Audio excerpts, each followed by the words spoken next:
Amrita international institute of hotel management இந்தியாவிலேயே முதல் முறையா சர்வதேச பல்கலைக்கழக சான்றிதழோட வெளிநாட்டுல பயிற்சி மற்றும் வேலை வாய்ப்பு பிஎஸ்சி மற்றும் டிப்ளமோ கோர்சஸ்க்கான அட்மிஷன் ஆரம்பிச்சாச்சு. Amrita international institute of hotel management, Hopes bus stop, Peelamedu, Coimbatore. For more details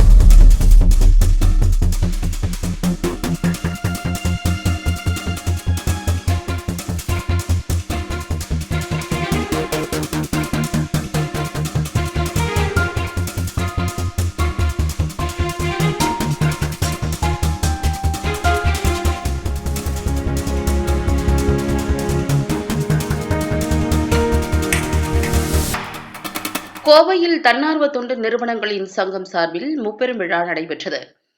Kovai Pachapalayam தனியார் திருமண மண்டபத்தில் தன்னார்வ தொண்டு நிறுவனங்களின் சங்கம் சார்பில் 3ஆம் ஆண்டு துவக்க விழா, மாற்றுத்திறனாளிகளுக்கு நலத்திட்ட உதவிகள் வழங்கும் விழா மற்றும் சிறந்த தொண்டு நிறுவனங்களுக்கு விருது வழங்கும் விழா என முப்பெரும் விழா TTNS தலைவர் தேவ கோவிந்தராஜு தலைமையில் நடைபெற்றது. இந்த துவக்க விழாவில் சவுத் இந்தியா புல்லியன் அசோசியேஷன் தலைவர் சுரபி கார்த்திக், லயன் மாவட்ட தலைவர் சுபாஷ் சுப்பிரமணியம், மேனாள் இயக்குநர் முனைவர் விஜயராகவன், சமூக சேவகி கௌசல்யா பரமேஸ்வரன் ஆகியோர் சிறப்பு விருந்தினர்களாக கலந்து கொண்டு குத்துவிளக்கு ஏற்றி நிகழ்ச்சியை துவக்கி வைத்து நலத்திட்ட உதவிகள் மற்றும் சிறந்த தொண்டு நிறுவனங்களுக்கு விருதுகள் வழங்கி சிறப்பித்தனர். நிகழ்ச்சியில் TTNS புரவலர் KV சா, துணைத் தலைவர் பிரைட் சாங், செயலாளர் சுதா, பொருளாளர் ஸ்ரீகலா, அமைப்பு செயலாளர் பாலசுப்ரமணியம், துணை செயலாளர் இம்தியாஸ் ஆகியோர் முன்னிலை வகித்தனர். இந்நிகழ்ச்சிக்கு முன்னதாக கும்மியாட்டம் அரங்கேற்ற விழா நடைபெற்றது. மேலும் மாற்றுத்திறனாளிகள் தங்களின் பல்வேறு திறமைகளை வெளிப்படுத்தும் விதமாக இசை நிகழ்ச்சிகள், நடனங்கள், சிலம்பம், யோகா உள்ளிட்ட பல்வேறு கலை நிகழ்ச்சிகள் நடைபெற்றன. நிகழ்ச்சி குறித்து தலைவர் தேவ கோவிந்தராஜு கூறுகையில், தன்னார்வ தொண்டு நிறுவனங்களின் சங்கம் சார்பில் முப்பெரும் விழா சிறப்பாக நடைபெற்றுக் கொண்டிருக்கிறது. இந்த தருணத்தில் அரசு அதிகாரிகள் அதிகாரத்தை கையில் வைத்துக் கொண்டு எந்தவொரு விளக்கமும் கேட்காமல் இல்லங்களில் பூட்டிவிடுகின்றனர். எனவே இதனால் தன்னார்வலர்கள் மிகவும் பாதிப்படைகின்றனர். எனவே ஏதாவது புகார் வரும் பட்சத்தில் தொண்டு நிறுவனங்களையும் சங்கம் சார்பில் அளிக்கும் விளக்கங்களை கேட்டு அதன் பிறகு தகுந்த நடவடிக்கை மேற்கொள்ள வேண்டும் என்று தமிழக அரசுக்கு இந்த தருணத்தில் கோரிக்கை வைக்கிறேன் என்று தெரிவித்தார். முப்பெரும் விழாவில் TTNS நிர்வாகிகள் மற்றும் தொண்டு நிறுவனங்கள், தன்னார்வலர்கள், மாற்றுத்திறனாளிகள் உட்பட ஏராளமானோர் கலந்து கொண்டனர்.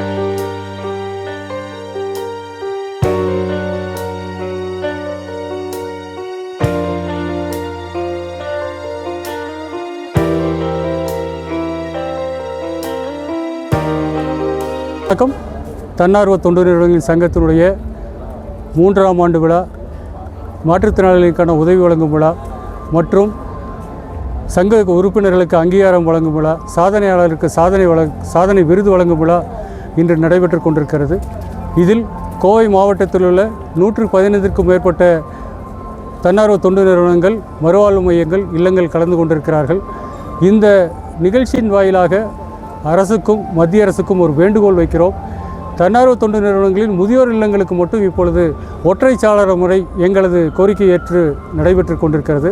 ஒற்றைச்சாளர முறை என்றால் எங்கு நாம் அனுமதி பெற்றாலும் ஒரு 10 இடங்களுக்கு கலையாமல் ஒரே இடத்தில் செய்வது.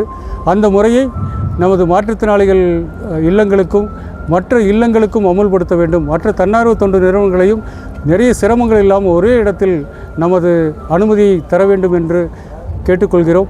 அதேபோல் தொடர்ந்து சோதனை என்ற பெயரிலே பல்வேறு பிரச்சனைகளை தந்து கொண்டிருக்கின்ற அரசு துறை அதிகாரிகள் கொஞ்சம் கருணை உள்ளத்தோடு நடந்து நமது இல்லங்களுக்கு ஏற்படுகின்ற சிரமங்களை சரி செய்ய வேண்டும் என்றும் அன்போடு கேட்டுக்கொள்கின்றோம். நன்றி.